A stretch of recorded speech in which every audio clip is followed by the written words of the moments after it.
Jack. So let's reset really quickly about this for the audience that isn't aware of this.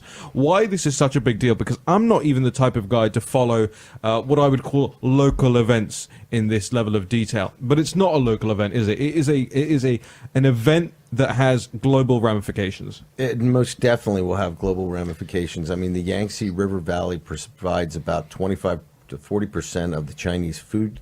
It also provides 80% of all pharmaceuticals, 80% of all chemicals produced in China are along this valley.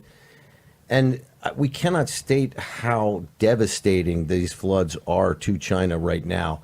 We'll throw up some B-roll of the animals, Vish, if you will, just to give people an idea of how this is impacting livestock, how this is impacting agriculture. One of the interesting things is that there's a huge blackout right now inside China concerning the news.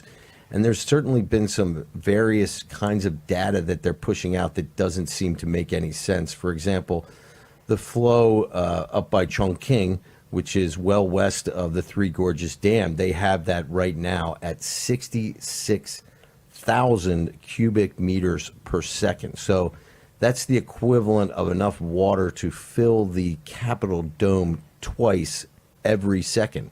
Now, down at the Three Gorges Dam, they say that the water flow is less than that. But right now, they are releasing from the Three Gorges Dam almost 48,000 cubic meters per second. Now, if we remember, about 10 days ago, they claimed that they released 35 to 40, and that created massive flooding downstream.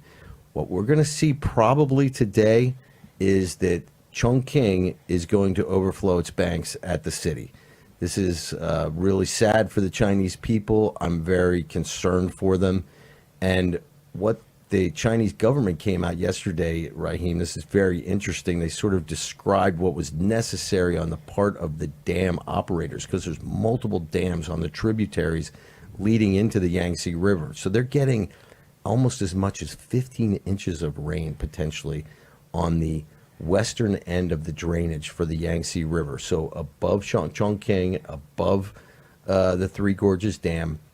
And they've asked all the dam operators that they have to basically have a delicate balance. They're announcing this to save people downriver.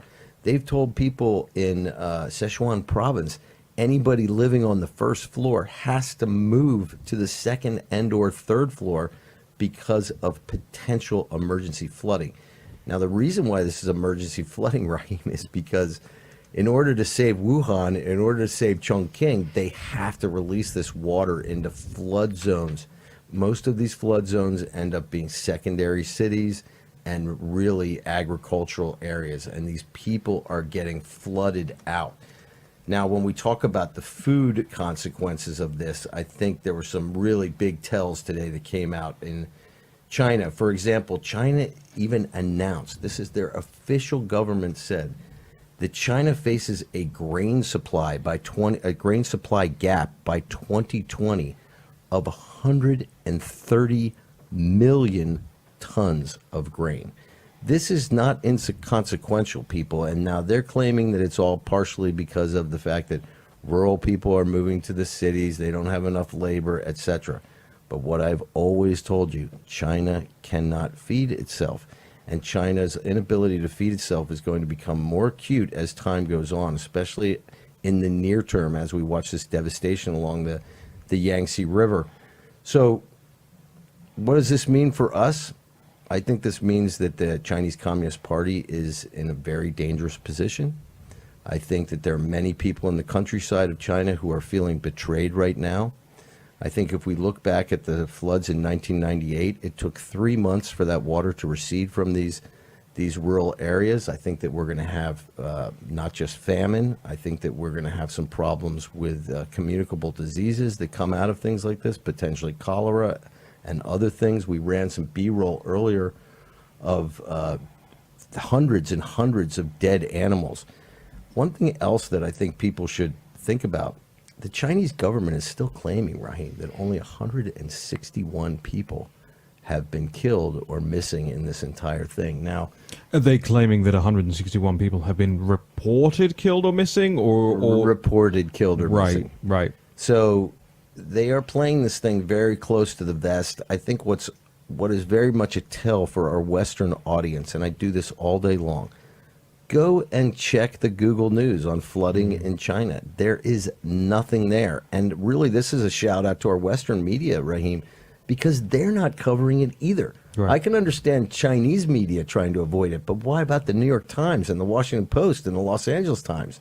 This is something that needs to be talked about. Well, in the sense that there are even any, or rather many Western reporters left in China to cover this stuff. I mean, a lot of people have been kicked out, and the ones that have been kicked out, you would imagine will still have source networks, even if they're not in the country, would have source networks in the country, and then they wouldn't have the Damoclean sword of the CCP hanging over their necks in the sense that they couldn't further then kick them out. So you wonder why this reporting isn't happening at all from local centers, even from places as like the Australia bureaus and things like that could cover this stuff. Well, like for example, they're saying that anybody in China who puts video of the floods on WeChat, etc., they're coming after you and they're taking down those videos. They do not want people to see this.